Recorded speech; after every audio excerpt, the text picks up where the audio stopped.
আমি ওর বিয়ে করে ফেলেছি। আরে এটা তো আমাকে ওই যে ড্রাইভারের মাইয়া। শিমু, আমার লেগে এক কাপ চা নিয়ে আসো তো।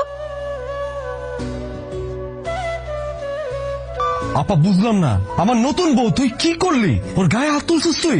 কথা কইতেছিস না কেন? আমি কিছু করি নাই। তুই যদি না মেরে থাকো তো কাঁদতেছে কেন? কেন তুই ওর গায়ে হাত তুললি? নতুন বউ না, ও কোনো দোষ করছিল? দোষ করলে তুই আমার বলতি। আরে ভাই, আমি তোরে কেমনে বুঝামু? আমি শুধু চা নাইছি, আমি আর কিচ্ছু করি নাই, বিশ্বাস কর তুই। আমি নিজের চোখে যা দেখছি এটা কি ভুল দেখছি? আরে তুই আমার বাড়িতে কি করস? তুই আমার বাড়িটা কেন খাইতেছিস? তোর জামাই নাই? তুই আমার বাড়িতে কেন পড়ে থাকস? আব্বা আসুক, আব্বা যদি এটার বিচার না করছে আমি বাড়ি ছেড়ে চলে যাবো। আমার সাথে এই ঘটনাটা ঘটাইতে পারলো। তুই যদি কাঁদতেছিস কেমা? তোমার পুতের বউ যে ঘটনা ঘটাইছে, সেই ঘটনা লিখে কাঁদতাছি। ওটা আমার একটু খুইলা কম। আমার স্বজন এরকম করতে পারে না। এই জায়গায় একটা রহস্য আছে।